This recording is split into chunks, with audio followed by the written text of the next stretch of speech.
You've got courage to lead. Courage to lead.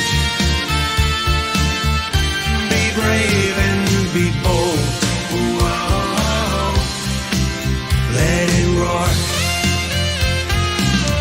Welcome to the Courage to Leap and Lead podcast, where each of our guests share the stories of courage that helped them become powerful leaders. Before we start today's show, please remember to visit 𝗏𝗏𝗃consulting.com, where you can find all the episodes and other excellent resources, all at 𝗏𝗏𝗃consulting.com.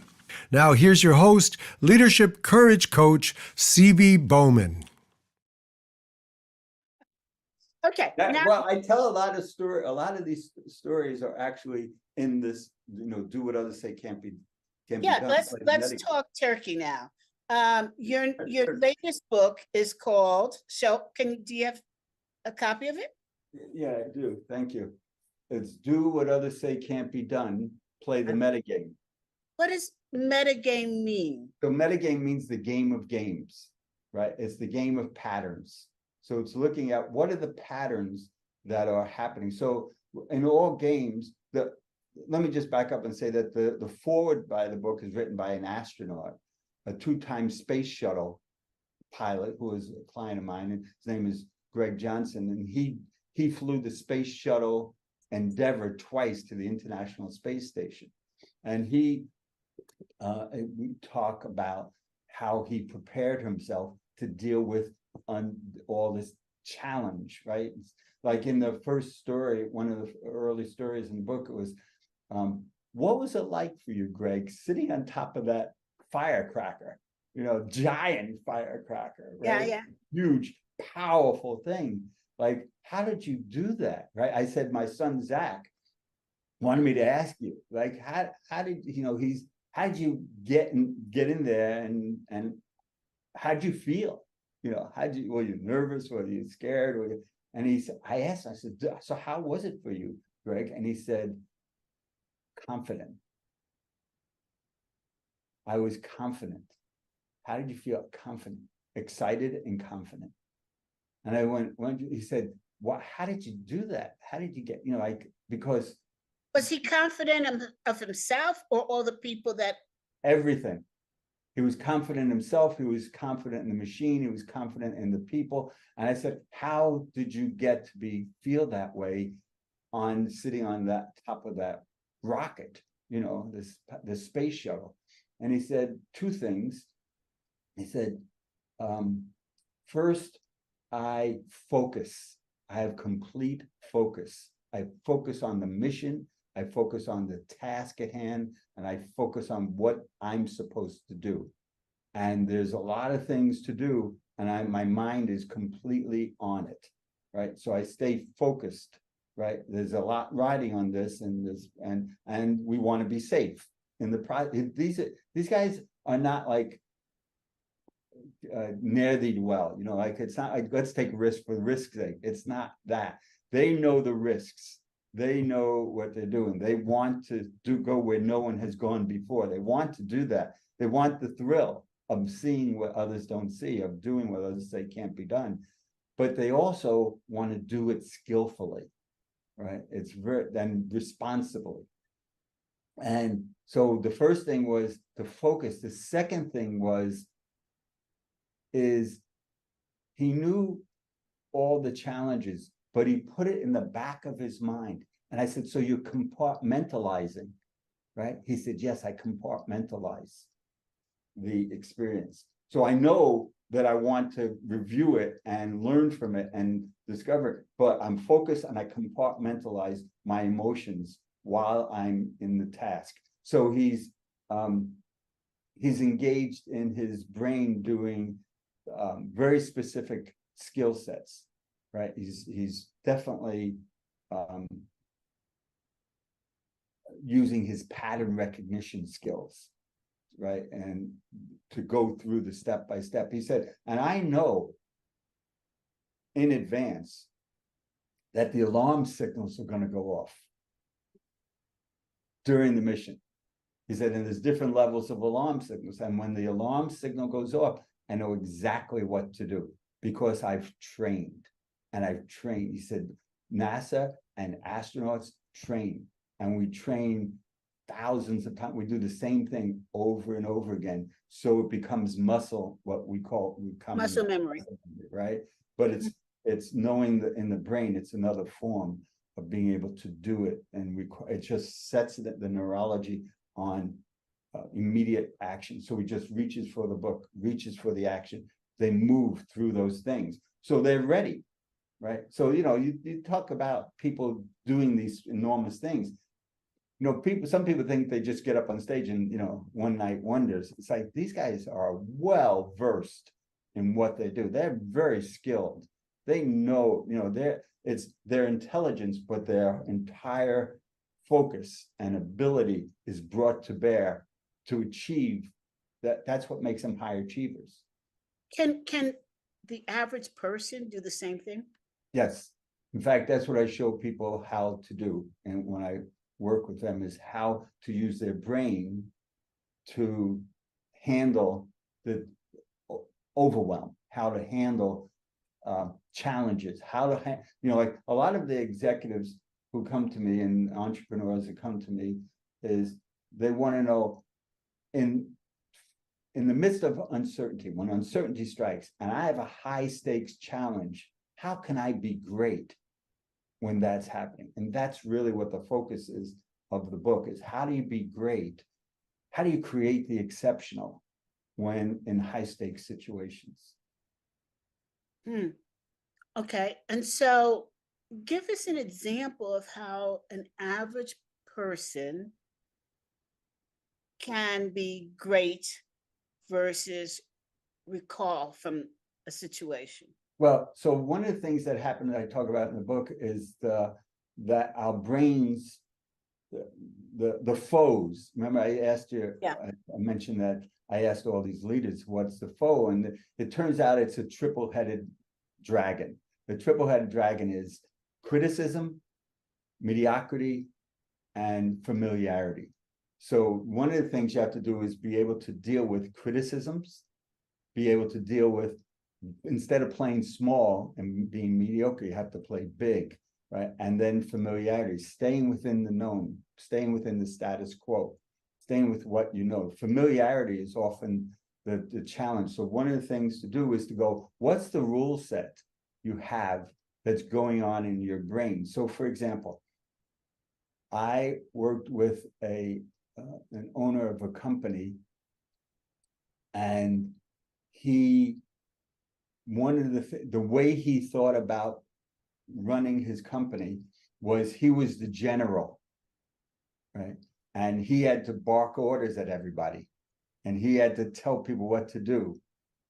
Now, the intent of getting it right, because people want to be able to get it right, as you want to be able to, the better patterns you can see, the better predictions you can make. That's one of the skill sets that I talk about. The better patterns you see, the better predictions you can make. So he was looking at the situation, but he was acting like a general, and he was getting people upset. They didn't like being barked at. They didn't like being told what to do all the time. And guess what? He didn't like the way he was feeling, but he thought the rule in his head is, this is my job. This is what I have to do. And so we questioned that rule set in his head about whether or not he needed to be the general. And he said, and he actually had a musical background. And we said, what would be a different role set, identity, if you will? Remember, games are identity. What's a different game you can play on this game board? You're looking at the game board as a battle front, battle stations. He said, what game? He said, if I was a composer or the conductor, he said, I could be the conductor of the symphony. And he began to go, as a conductor, here's how I would behave. Here's how what I'd be thinking about. Here's how I'd be interacting to bring out the best in my people, knowing that they had it in them. And so he switched this one little knob in his brain, right? In his concept of himself from general to conductor, and it changed the game. And he won more, he was more effective as a consequence. How did he know to select conductor versus some other descriptor? Well, part was out in our discussion, right? It was using his imagination, right, to come up with that.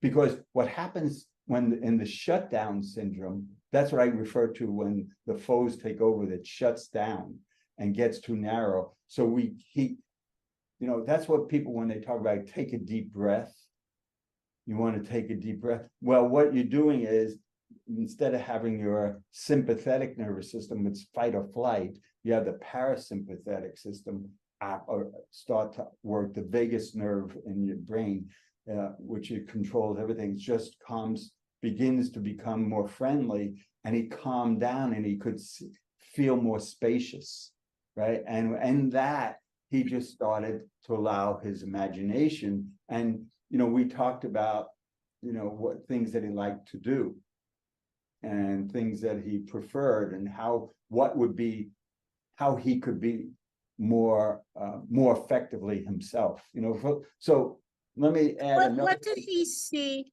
as the acceptable link between being a general and being conductor? What did he see? It was, well, because it brought out the outcome. Ultimately, he got a better outcome, both for himself. So he got to play an inner game. I talk a lot about inner game and outer game. So we were looking at what's the inner game you're playing. So the inner game he was playing was, like being tough guy, right? And making it happen. The outer game was getting the most out of the people, out of the resources and the people that he had. And he started, so when we switched that inner game, the outer game changed also. It's like bringing out their music, bringing out their effectiveness, bringing out what they could do, right? Asking them. So he had an extra set of eyes and ears and abilities that he didn't all have to, he started seeing them as a big game board, an experience that he could have. He'd like to have, so one of the things we talked about in working was I like to help push the experience boundary, right? So, we talk about pushing the envelope. Well, it was pushing the experience boundary. He wants, in our lives, we want to have more experiences. So it was like, I don't need to play so narrow, right? He was myopic. This is a narrow, and so it was, what's a more panoramic view of this? How I see things. So he changed the view, the lens in his brain to see it more panoramic. And it was like, oh, I know, I've seen conductors. I've done that. I played music with a good conductor. So he started accessing those internal resources, experiences to go, I can play this game. My identity doesn't have to be this. It can be much bigger. So we can play bigger. So the shutdown syndrome basically can diminish. The shutdown syndrome makes us smaller. And he was able to see that the general was a shutdown syndrome, whereas that's right. The conductor was an orchestra of many that played as one. That's right. He could see, exactly. He could see a much bigger game and a much more fulfilling game for himself and for the people. And it was actually more aligned with his purpose and the meaning. Like I say that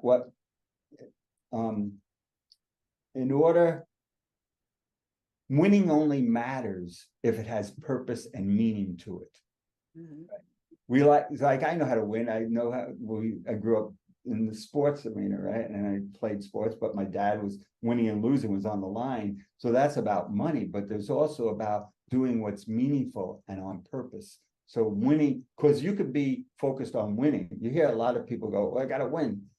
Well, you'd be focused on winning, but you could leave a lot of people in your trails because you win and they lose, right? And so, but winning when it's tied to meaning and purpose, then you have you're playing a bigger game.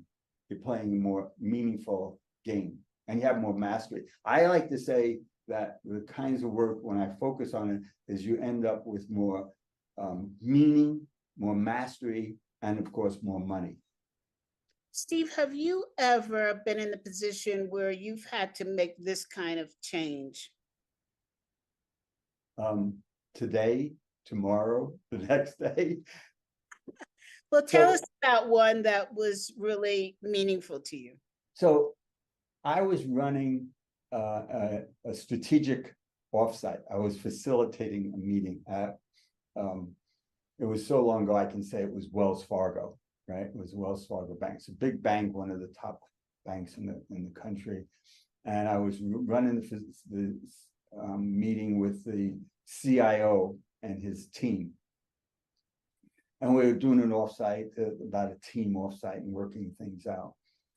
The CIO gets a call. By the way, his name is Barry, and Barry wrote the foreword to my first book, The Advantage Makers, right?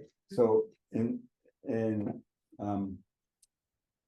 Barry's the kind of guy who everyone ran through walls for, like one of the best leaders I've ever seen, and listened and had the honor of working with.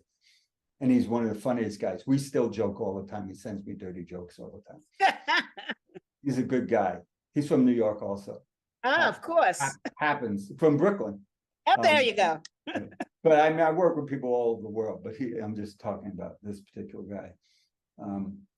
And so he gets a call from the CEO of Wells Fargo, and he turns like white, right? And you know, he's Jewish, but he's white, right? So he's also and it looks like, and he goes, oh no. And he stops the meeting and he starts telling everyone what this call was about. Like some technical thing had broken down. It was costing their customers, couldn't get their money. This thing, and, you know, it was consequential of huge magnitude. It wasn't just, yeah, we'll go fix it later. And they start talking back, and there's this back and forth talk to his lieutenants, right? And the women lieutenants and the male lieutenants, they're all there, and they're all brilliant people. And they're just like, I became a wallflower, and it wasn't my job to be the wallflower. But I didn't know what to do, right? Because they were speaking on such a technical level. It wasn't about who they were and how they deal with things and their point of view and vantage points and how you get to the better view of this. They were just caught in the wave. And I looked at Barry, and I'd never seen him nervous before. And he looked nervous to me. And as soon as I saw him nervous, I got nervous, because I wasn't sure what to do in that circumstance. I knew it was a big deal. I had been paid a hefty sum to be in a meeting, to contribute, and I wasn't fulfilling my role, my identity of what I was supposed to do. It goes on for a few minutes, what seemed like hours. This goes on, and then Barry said, okay, let's keep going, right? And I had like this silly game team building exercise, which are good at times, but this was like, these guys were like, they were bleeding, and I was playing like, you know, Monopoly. You know, it didn't, you know, here's where the board game didn't fit, right? It didn't fit, right? We passed through it. I powered through it. I pushed through it. They got through it. At the end of the offsite, the next one, he called me and he said, Steven, what do you think? He said, let's go to lunch, right? And so we went to lunch, and I was like, I knew something was up, right? And I thought this was, you know, he's gonna give me the heave ho, say, here's your hat, what's your hurry, don't let the door hit you on the way out. And he said, what do you think of that, the offsite? And I started to get nervous, and I was trying to protect my survival, my finances, and for my family. And I looked and I said, it didn't go the way we wanted to go. It wasn't as good as, it wasn't one of our 𝗦𝗏𝗏 or 𝗏𝗏𝗍𝗏. I'd done stuff with them before. And he went, "You're right. Do better next time." Right. And so he was the kind of guy that you make mistakes. He just wanted to get it off his chest. Right. And to say something. But here's where it gets interesting. Well, but he was the cause of it. No, not really. He wasn't. I see it differently. He didn't understand. That's what they hired me to do, to help them solve these kinds of high stakes challenges and when uncertainty hits. So, but what I had done prior to that, as I went to one of my colleagues and my colleague Jeff, and I said to him, "Here's what the situation was." And I just felt so out of sorts. I lost my inner power. Like I felt nervous and I felt scared. And as we talked, I realized that I had this program, this rule in my head. If I'm included, it leads to opportunity. If I'm excluded, all danger, I'll become a bagman. And it fired off in my brain automatically. Inclusion, opportunity. Exclusion, the end of the world as I know it. Right. And who was in the driver's seat? Not the guy who they had hired, but I'm getting excluded. I'm not on the inside. I'm excluded. Right. It's kind of like a mafia, you're on the inside or you're outside, right? Family or not. A lot of people, when I talk about this, a lot of people can identify, you're on the inner circle, outer circle, you're good with people, you're connected and so on. And I was on the outs at that point in my mind. The game was being played in my mind, and so my friend Jeff said to me, and a colleague, I was working on myself, to reflect upon what this was, so I could have, because I didn't have the courage to speak at that moment, speaking of the word, right? I didn't have the courage. And he asked me a question. He said, "Do you value freedom and truth?" And I went, "Yeah, of course I do." This was in the meeting or during lunch? This was separate from all that. I'm sorry, I'm with my colleague Jeff. "Do you value freedom and truth?" Okay. And I said, "Of course I do." But I obviously wasn't acting that way. So it was a high level value that I have of being truthful and freedom, being free to express yourself, being free to be strong, being free and independent. But my behavior didn't reflect that at all. And then he said, "Are people," my friend Jeff and colleague said, "are people free to see you any way they see you? The good, the bad, the ugly. Are they free to interpret and to make assertions about you, true or false?" And I went, "Wow," I could feel like I was trying to control how people perceive me. Yes, of course. Right? It's like I wanted them to see me as master, as a guru, as a guru, as someone in the mix, as the go-to guy, right? in the know, problem solver. And yet I was trying to manipulate them to see me that way. I was focused more on that than on the outcome of what I was there to do. I was focused more on this inner thing than on the outcome. And so as soon as I went, people are free to see me, and you can see me as likable, unlikable, helpful, not helpful. I have no control. You're going to see me how you see me. I felt this inner strength, this power, this spaciousness, this capacity that was always resonant within me and available, but I hadn't accessed it in that situation. And as soon as that's what I brought to the table, when I said to them, when Barry said, "How do you think it went?" I said, "It didn't go so well. It wasn't good." And I was comfortable, however I was able to be forthright and honest and talk about reality rather than make up stuff, which is had I tried to make up stuff, had I tried to say, "Well, you got nervous and I got nervous," he would have gone, "It's not going to work."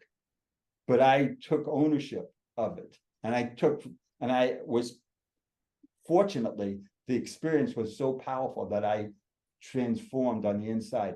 But here's where it gets really interesting.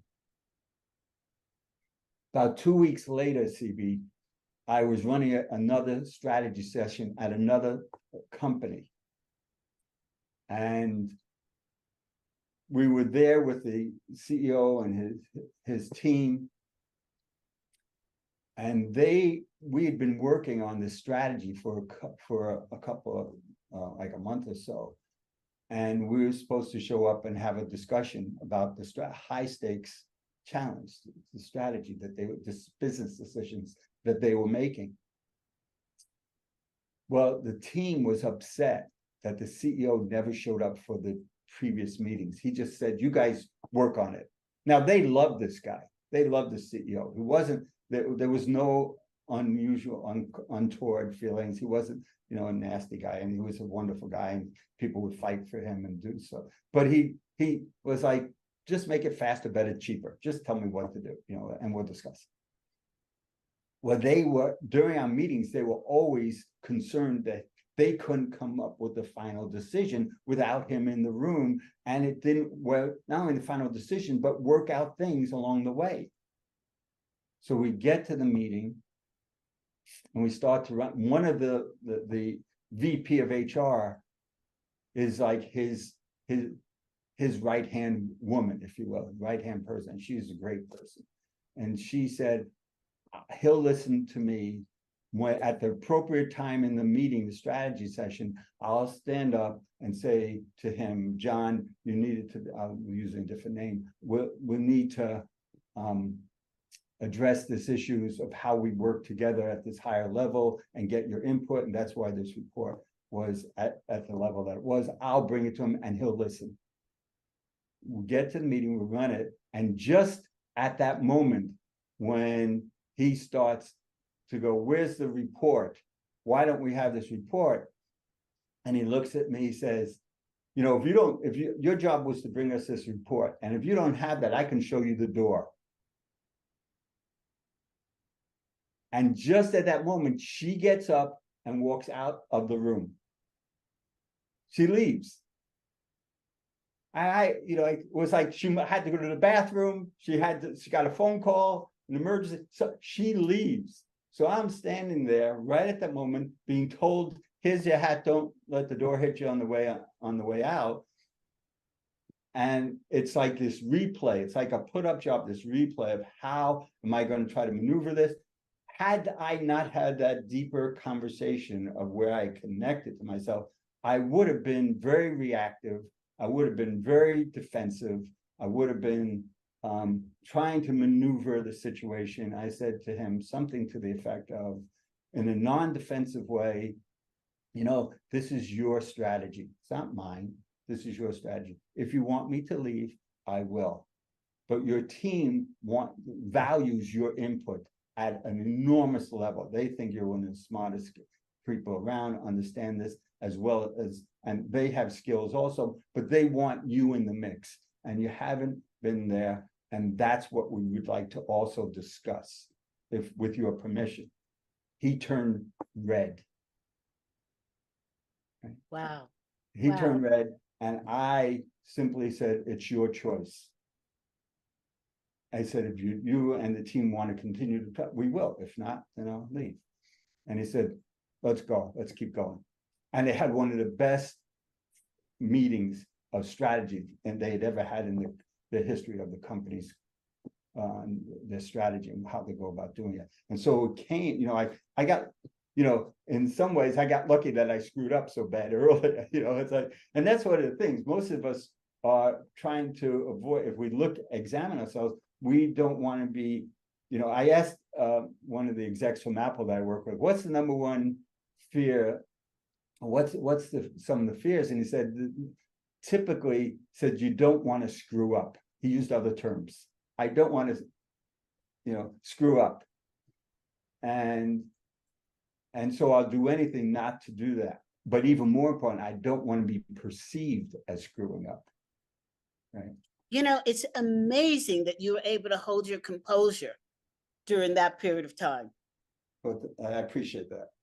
Yeah, I think and that would having be that, and it good. came from working on the inner game. You know, like when I talk about the working, there's the inner game and the outer game. You have to work on both. And if you're gonna, so it's to walk into danger with that sense of confidence that you can handle it. If it doesn't work well, you can handle it.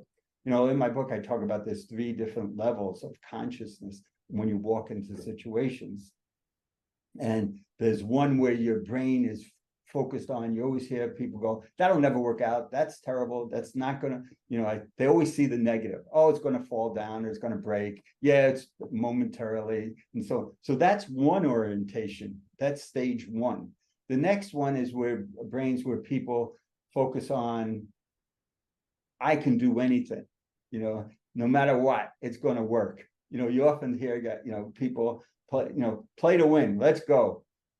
You know, first one is play to avoid losing. The second one is I'm a winner, right? And they have that, they associate themselves with being winners, which is much better than the first one level of consciousness. At least you can bring your resource to see the positive, to see an outcome, to make something happen. And you know, there's times when people do that, but there's another level where you play this meta game, where you play to play and you play to win together. And that's what happened when you say, and I appreciate that, what you said about to maintain my composure. It's like, because you can handle it, right? Recognize I can handle it. There's a spaciousness, there's a fullness of being, there's an awareness that you can bring your full capacity of self, your full sense, your wide range of experience, and push the envelope into places that you haven't been to before. Give us the name of your book again. This is just amazing. Do what others say can't be done. Play the metagame.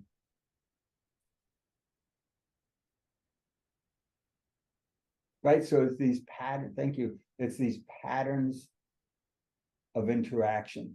Right, a lot of people focus on just the outcome, but it's the patterns. Right, patterns are destiny. And what I say to people is, choose wisely. Right, there's situations that those moments of what you do is like a choice. And like when I was not resourceful internally, my choice was reactive. It's just reacting, letting the circumstances dictate my behavior. When I was choosing wisely, you can see me any way that you see me. I would prefer that you see me as competent, as capable, and include me. And so, but if not, it's okay. I can survive. I'll live. Right. And so, you know, being the little kid is like by playing small or playing big. Right. So people, you asked earlier, what is the example? So playing small versus playing big. So you get to play big when you play the inner game big. Right. And then you can play the outer game big as well. And so when it's like, choose wisely, don't wobble. Uncertainty. When uncertainty strikes, you feel, when it goes unresolved, you feel vulnerable, hesitant, and wobbly. And when you when you work on yourself, you become more confident, more like sitting on in a space shuttle, because you trained yourself and you know what to do, you know how the steps that's going to happen, and your access, you have that memory that supports you from the inside out. I love the 3 levels of consciousness. I'm a loser, I'm a winner, we can handle this together. Yeah. Very powerful. Yeah, and that work was for one of the 𝗁𝗂𝗂𝗂𝗂 was the person I interviewed, and she said that's what her work is about. Wholeness, being whole, is this different levels, because I tried to find out what are these different levels, and then as game changers, the last one I can handle is as being the game changer. Mm-hmm. Steven, I have a weird question to ask you. How did you get in to interview all of these people? I asked. But you didn't, I'll did say, you know all of them? well, some of them I knew, right? Some of them were people that I worked with. A lot of these folks that I work with in my executive coaching practice. I always say when people say you practice, well, they don't hire me to practice on them, right? So it's like in my profession, when I was operating as an executive coach, when I was helping them out. And then I go, do you know someone who might be interested? So and so said so, so it was a network effect. And I went up, I heard Jeff Blythe, who was the ambassador for the United States to Australia, and his story is in the book. And I heard him giving a speech, and I said, I'm writing this book about people who are peak performers, who are people able to do what others say can't be done. Would you be willing to be interviewed? He said, sure, call my office. I went up to the controller of the state of California, and I said, I'm writing a book. I'm researching how people of your caliber. He was also the EVP of eBay that I spoke with. He has funny stories, just absolute brilliant guy, this pattern recognition guy, great guy. He's a VC now. And I said to him something similar.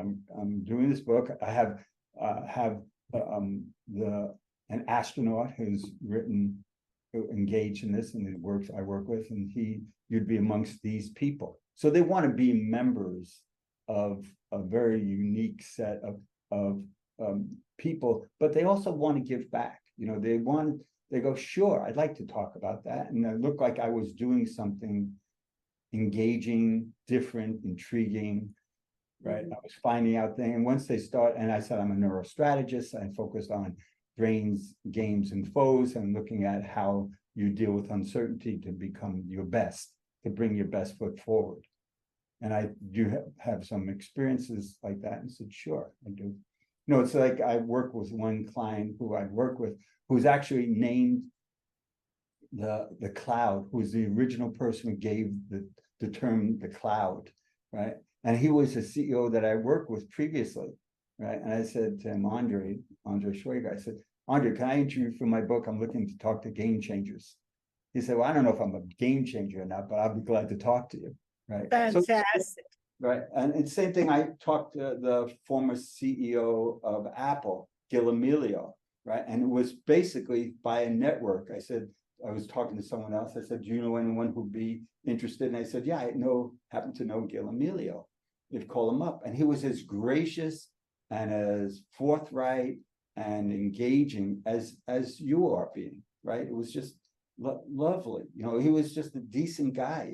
After I interviewed him several times for the book, and he was really helpful. And he said, next time I come into town, let's go have lunch, right?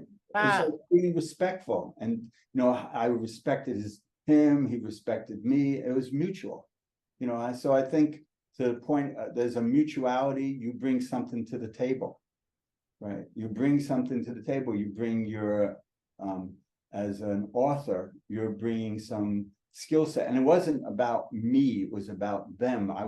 People like to talk about their own experience, and you ask them intriguing questions, and they want to know. I asked some people questions, I haven't never thought about that, let me think about that. I said, well, let's talk about it. And they would go into, so they found it useful. They found, an hour or two that they had the time to do. I always think it's fascinating how people can get in to see other people that other people would love to meet for the purposes of interviewing them, an honest discussion. And I think it starts with having the courage to ask. Right. You're willing to, I always say I remember my daughter was she was very young. Now she's married, has a baby. I'm a grandpa, she's wonderful. And my wife made it dinner, and she called down and said, Samantha, it's time for dinner. And Samantha says, she says, can I eat down here in my room?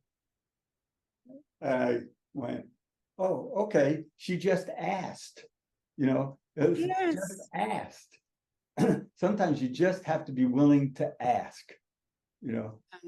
And with that, ladies and gentlemen, we're going to end the show. We've had a great discussion about how you can look at yourself differently, how you can change perceptions that you have about yourself, and how you can just ask.